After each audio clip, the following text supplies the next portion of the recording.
यह Bible in one year का हिंदी प्रकरण है। 179वां दिन, परमेश्वर की बातें सुने। सुनना बहुत ही महत्वपूर्ण चीज है। कुछ लोग इसमें बहुत अच्छे होते हैं। जनरल जॉर्ज मार्श ने कहा, लोगों को संभालने का नुस्खा: दूसरे व्यक्ति की कहानी को सुने, दूसरे व्यक्ति की पूरी कहानी को सुने, दूसरे व्यक्ति की कहानी को पहले सुनिए। परमेश्वर की बातें सुनना उनके साथ हमारे संबंध की एक पूंजी है। सुनने का अर्थ है ध्यान देकर सुनना, ध्यान देना। प्रार्थना का अर्थ है पहले परमेश्वर को हमारा पूर्ण ध्यान देना। भजन संहिता 81 का 8 से 16 तक। भजन संहिता के द्वारा परमेश्वर को आपसे बातें करते हुए सुनिए। हम सभी भौतिक भूख का अनुभव करते हैं जो केवल भोजन के द्वारा तृप्त किया जा सकता है। आपके पास एक आत्मिक भूख भी है जो केवल परमेश्वर की बातें सुनने से तृप्त हो सकती हैं। परमेश्वर कहते हैं, यदि केवल तुम मेरी सुनो। परमेश्वर के वचन आपकी आत्मिक भूख को तृप्त करते हैं। परमेश्वर वायदा करते हैं, तू अपना मुंह पसार, मैं उसे भर दूंगा। यदि आप उनकी बातें सुनेंगे तो वह कहते हैं, मैं उनको उत्तम से उत्तम गेहूं खिलाता और मैं चट्टान में से मधु से उनको तृप्त करता हूँ। एक और वह कहते हैं, हे प्रियो सुनो, परमेश्वर आपके लिए सर्वश्रेष्ठ चाहते हैं और उन्हें नज़रअंदाज करने के खतरे के विरुद्ध चेतावनी देते हैं। वह आगे कहते हैं, परंतु मेरी प्रजा ने मेरी न सुनी, इसराइल ने मुझको न चाहा, इसलिए मैंने उसको उनके मन के हठ पर छोड़ दिया कि वह अपनी ही युक्तियों के अनुसार चलें। परमेश्वर की बातें न सुनने का परिणाम यह है कि वह हमें हमारे कामों के परिणाम पर छोड़ देते हैं। दूसरी ओर वह वायदा करते हैं कि यदि आप उनकी बातें सुनेंगे तो वह आपके पक्ष में कार्य करेंगे। यदि मेरी प्रजा मेरी सुने, यदि इस्राएल मेरे मार्ग पर चले, तो मैं क्षण भर में उनके शत्रुओं को दबाऊं।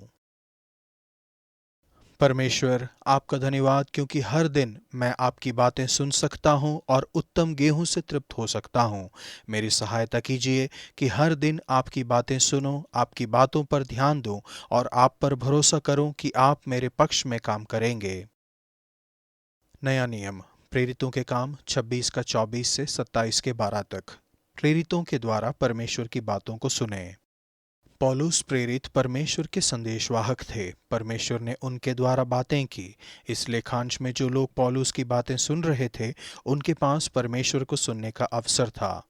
जब पौलुस पानी के रास्ते से रोम जा रहे थे, तब सूबेदार ने पौलुस की बात सुनने के बजाय कप्तान और जहाज के मालिक की सलाह को माना। पौलुस की बात न मानने से बहुत ही विनाशकारी परिणाम हुआ। लेखांश के पहले भाग में हम पौलुस को फेस्तुस और अग्रिप्पा के सामने जंजीरों में बंधा हुआ देखते हैं। वह यीशु, उनकी मृत्यु और पुनरुत्थान के विषय में सुसमाचार को बता रहे थे। फेस्तुस ने कहा, हे पौलुस, तू पागल है, बहुत विद्या ने तुझे पागल कर दिया है। वह कहते हैं, पौलुस, तुम पागल हो। कुछ लोगों ने हमेशा सोचा है और आज भी सोचते हैं कि मसीह थोड़े पागल होते हैं। पौलुस का जवाब था, मैं पागल नहीं हूं, परंतु सच्चाई और बुद्धि की बातें कहता हूं। उन्होंने यह जवाब नहीं दिया, हाँ, यह सब थोड़ा पागलपन है, लेकिन मैं इस पर विश्वास करता हूं। उन्होंने इस बात को मानना अस्वीकार कर दिया कि उनका विश्वास पागलपन था। पौलुस ने विवाद किया कि विश्वास सच्चाई पर आधारित है। यह विश्वास करने के अच्छे कारण हैं कि यीशु मसीह मृत्यु से जीवित हुए। हमारा विश्वास सच्चा और बुद्धि युक्त है। हमें तर्कसंगत और बुद्धि से पूर्ण वाद विवाद को प्रस्तुत करने में घबराना नहीं चाहिए। हमें सुसमाचार को बुद्धिपूर्ण प्रस्तुत करने की आवश्यकता है। किंतु केवल कारण पर्याप्त नहीं है। मेरे मसीह बनने से पहले मैंने विश्वास के लिए वाद विवाद और कारणों को सुना था। मेरे सभी प्रश्नों के उत्तर नहीं मिले। फिर भी यीशु के विषय में मैंने जो सीखा था, उसके आधार पर मैंने विश्वास का कदम बढ़ाया। जिस क्षण मैंने विश्वास का कदम बढ़ाया, यह ऐसा था जैसे मेरी आंखें खुल गई हों और मैंने उस चीज़ को अधिकाधिक समझ लिया जो मैंने पहले कभी नहीं देखी थी। कारण हमें केवल इतनी ही दूर तक ले जाएंगे, किंतु जब हम लोगों को मनाने की कोशिश कर रहे हैं कि यीशु के पीछे चलो, जैसा कि पौलुस ने किया, तब यह बात महत्वपूर्ण है कि उन्हें समझाएं कि यीशु के विषय में संदेश सच्चाई और बुद्धि से भरा हुआ है। पौलुस के लिए अग्रिप्पा का उत्तर था, तू थोड़े ही समझ से मुझे मसीही बनाना चाहता है। पौलुस ने कहा, परमेश्वर से मेरी प्रार्थना है कि क्या थोड़े में क्या बहुत में, केवल तू ही नहीं परंतु जितने लोग आज मेरी सुनते हैं, इन बंधनों को छोड़ वे मेरे समान हो जाएं। पौलुस ने बुरा नहीं माना कि चाहे लोग एक संकट थोड़े समय के द्वारा या एक प्रक्रिया लंबे समय के द्वारा मसीह बन जाएं, लेकिन उन्होंने वह सब किया जो उनकी सामर्थ्य में था ताकि वे मसीही बन जाएं, जैसे कि वह स्वयं थे। पौलुस यह प्रार्थना करने में शर्मिंदा नहीं थे कि लोग उनकी तरह बन जाएं। मृत्यु या बंदीगृह में डाले जाने योग्य पौलुस ने कुछ नहीं किया था, फिर भी नागरिक अधिकारियों ने उन्हें मुक्त न करने का एक बेकार बहाना ढूंढ लिया था। यह अवश्य ही अन्याय और तर्कहीन दिखाई देता होगा और अवश्य ही पौलुस को बहुत निराश कर रहा होगा। फिर भी लगभग 2000 साल के बाद उस समय पौलुस के द्वारा बोले गए वचनों को सुन रहे हैं और उनके द्वारा परमेश्वर से सुनने का अवसर प्राप्त कर रहे हैं। परमेश्वर, होने दीजिए कि हम विश्वास और जोश में पौलुस की तरह बने। जैसे ही हम यीशु के विषय में सुसमाचार को बताते हैं, होने दीजिए कि लोगों के पास यह समझ हो कि हमें सुनने के द्वारा वे परमेश्वर को सुन रहे हैं। पुराना नियम, दूसरा राजा 16 का 1 से 17 के 41 तक। भविष्यवक्ताओं के द्वारा अपने लिए परमेश्वर की बातें सुने। परमेश्वर ने इस्राएल को बंदी बना लिए जाने और निर्वासन में जाने दिया, क्योंकि उन्होंने उनकी बातें सुनकर अस्वीकार कर दिया था। दूसरे राजा की पुस्तक में इस समय का इतिहास इन शब्दों में बताया जा सकता है, नहीं सुना, उन्होंने नहीं सुना, उन्होंने नहीं सुना। जैसा कि हमने कल देखा था, राजाओं और परमेश्वर के लोगों ने जिस किसी परेशानी का सामना किया, वह परमेश्वर की बात न सुनने का परिणाम था। परमेश्वर ने अपने सेवक भविष्यवक्ताओं के द्वारा अपने लोगों से बात की। यहोवा ने सब भविष्यवक्ताओं और सब दर्शियों के द्वारा इसराइल और यहूदा को यह कहकर चिताया था, परंतु उन्होंने न माना। यही कारण था कि वे निर्वासन में चले गए। पाप के कारण निर्वासन आया। इसराइल के बच्चों ने परमेश्वर के विरुद्ध पाप किया। इसराइलियों ने कपट करके अपने परमेश्वर यहोवा के विरुद्ध अनुचित काम किए। उन्होंने आसपास के देशों के कामों की नकल की। यद्यपि परमेश्वर ने उन्हें आदेश दिया था कि उनकी तरह काम न करना, बात न मानने के कारण इसराइल के लोगों ने परमेश्वर की उपस्थिति को खो दिया और अश्शूर में उन्हें निर्वासन के लिए भेज दिया गया। अंत में यहोवा ने इसराइल को अपने सामने से दूर कर दिया। हमारी तरह कई बार वह अपने जीवन में पाप के विषय में क्रूर थे। वे परमेश्वर का सम्मान और उनकी उपासना करते थे, लेकिन केवल यही नहीं करते थे, वे वास्तव में परमेश्वर की उपासना नहीं करते थे।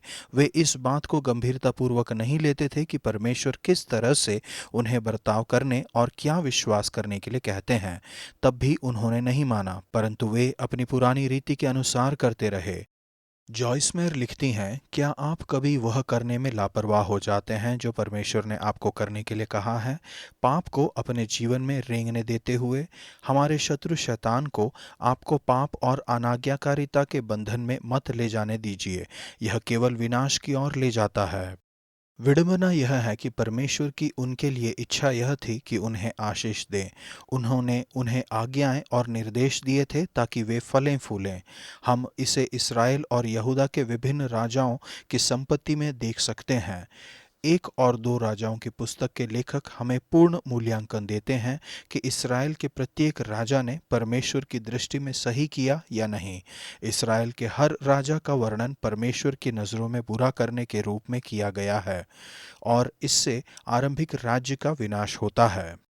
इसके विपरीत यहूदा के लगभग आधे राजाओं का वर्णन व्यापक रूप से सकारात्मक शब्दों में किया गया है और लगभग आधे का वर्णन व्यापक रूप से नकारात्मक शब्दों में किया गया है।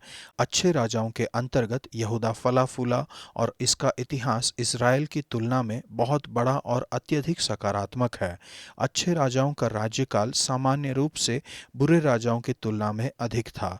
12 बुरे राजाओं ने कुल मिलाकर 130 वर्ष राज्य किया, जबकि 10 अच्छे राजाओं ने कुल मिलाकर 343 वर्ष राज्य किया। अच्छे राजाओं ने भी सभी प्रकार की कठिनाइयों और चुनौतियों का सामना किया और परमेश्वर के पीछे चलना एक सरल जीवन की गारंटी नहीं है।